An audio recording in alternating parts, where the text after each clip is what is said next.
हम सबको पता है कि ये दुनिया गोल है और ये धरती भी गोल है।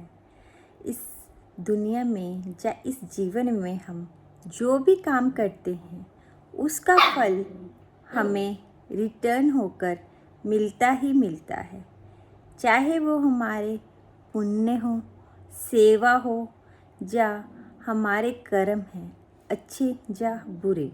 अगर अच्छे हैं तो उसका रिवॉर्ड हमें अच्छे में मिलेगा, अगर बुरे हैं वो वापस वैसे ही हमारे पास लौट कर आएगा। हेलो एवरीवन, मैं हूँ रितिका। कैसे हैं आप सब? आई होप आप बहुत खुश हैं, मज़े में हैं और अपनी लाइफ को पूरी तरह से इंजॉय कर रहे हैं। कर्मा का सिद्धांत बहुत ही सीधा साधा है। जैसा आप करते हो उसका रिटर्न आपको वैसे ही मिलता है।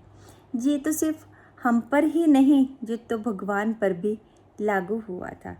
इस पर मैं आज आपको 2 स्टोरीज़ बताती हूँ जो भगवान के खुद के जीवन में हुई हैं। हम तो फिर वैसे भी एक इंसान हैं। जब श्री रामचंद्र जी को 14 साल का वनवास हुआ था तो राजा दशरथ ने श्री राम जी से कहा कि राम, तुमको 14 साल वन में रहना पड़ेगा।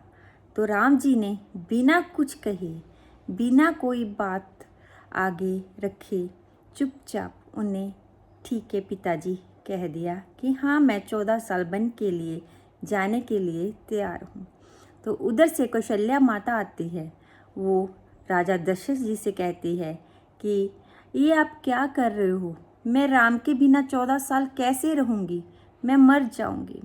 इस पर श्री राम जी ने उन्हें समझाते हुए कहा, माता मुझे जाने दो, कोई बात नहीं जी। 14 साल जो मैं आपसे दूर रहूँगा वो मैं अगले जन्म में आपके साथ 14 साल ज़रूर बिताऊँगा। वही वचन जो श्री राम जी ने कहे थे वो उन्होंने अगले जन्म में श्री कृष्ण जी बनकर, और जो कौशल्या माँ थी वो यशोदा माता के रूप में आए थे। तो 14 साल श्री कृष्ण जी यशोदा मैया के पास रहे थे। इवन कि जन्म उन्हें देवकी ने दिया था। जब भी श्री कृष्ण जी का जन्म हुआ था तो वासुदेव जी उन्हें यशोदा मैया के घर छोड़ आए थे। तभी 14 साल श्री राम जी कृष्ण रूप में यशोदा मैया के पास रहे।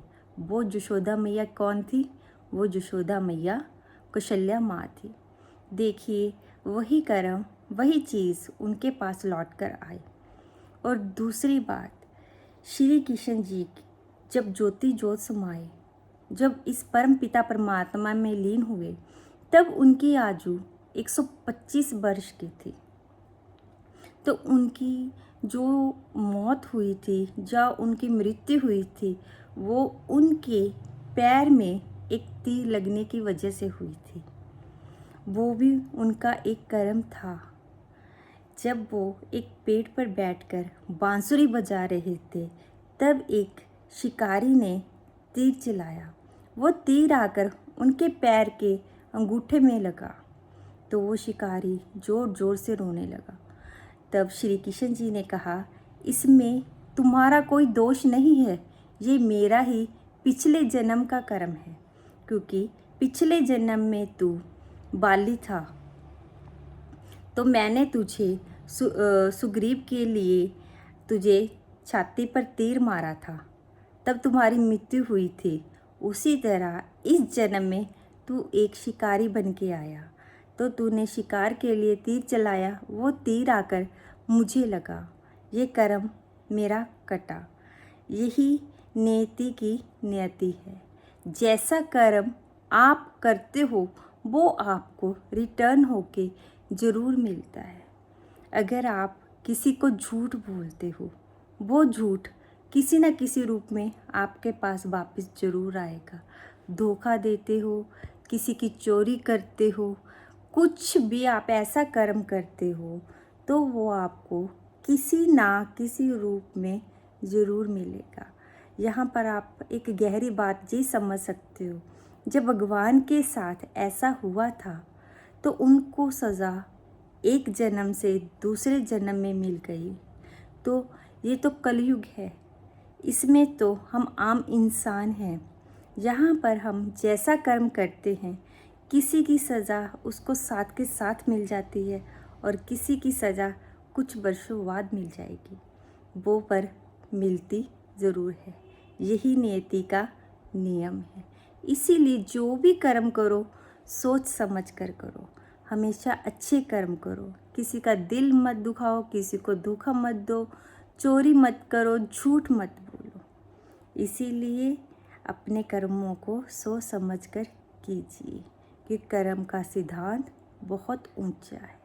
आई होप आपको मेरी बात बहुत अच्छे से समझ आ गई होगी। Thank you.